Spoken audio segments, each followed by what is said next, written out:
here, I think, but too. about the difference in the British acting and American acting. Well, you have to remember that I think probably one of the greatest influences on British acting that has ever been was the invention or the arrival of the method, as practiced by Marlon Brando.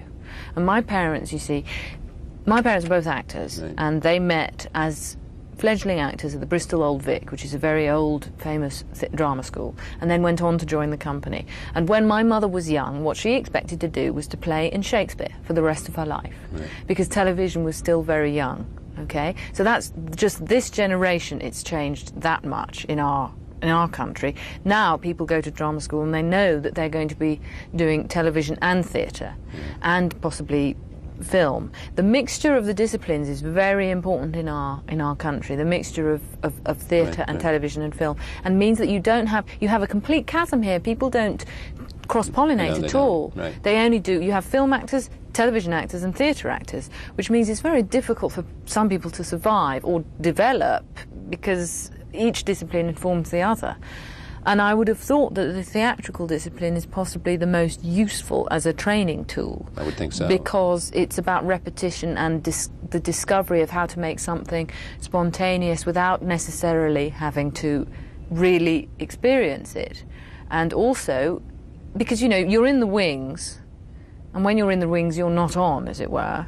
You walk on stage, and you are on, but you're on and off and on and off all the time. And it, I think, makes people quicker on their feet. I think sometimes in this country, especially with film and especially with young actors who haven't had any kind of formal training, they'll get terribly bogged down by the thing of, I've got to really feel this, instead of using a certain amount of technique and then and getting, it's a very zen process, acting, because in a sense it's really about letting go and not controlling. Yes. But you have to learn how to do it, and theatre's a very good teacher.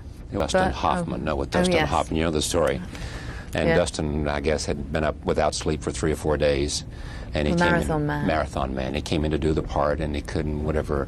And he was explaining what he'd gone through to get in the mood, to get it right. And Olivier said, "Have you tried acting?" Dear boy. Dear boy, that's true, dear boy. And all Olivier's notes, because all the actors in our country at some point or other came across Olivier, because of course he started the National Theatre Company, and they all say that the notes that he gave were very brief and very practical.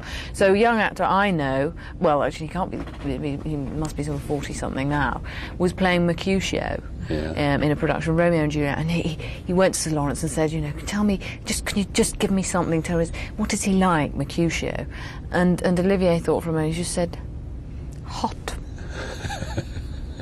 Yes. And that was it. And it's like so helpful, actually, because if Mercutio is at boiling point all the way through, like a cat on a hot tin roof, And it was just, it's that practicality.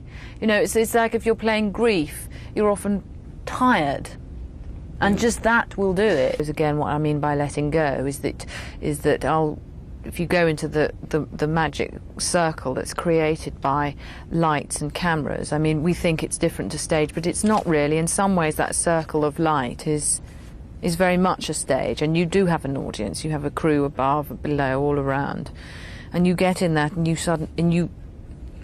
for those moments, you are those people. And if you're with somebody who's confident enough to be there and just respond as the mood happens, it is better, the work is better.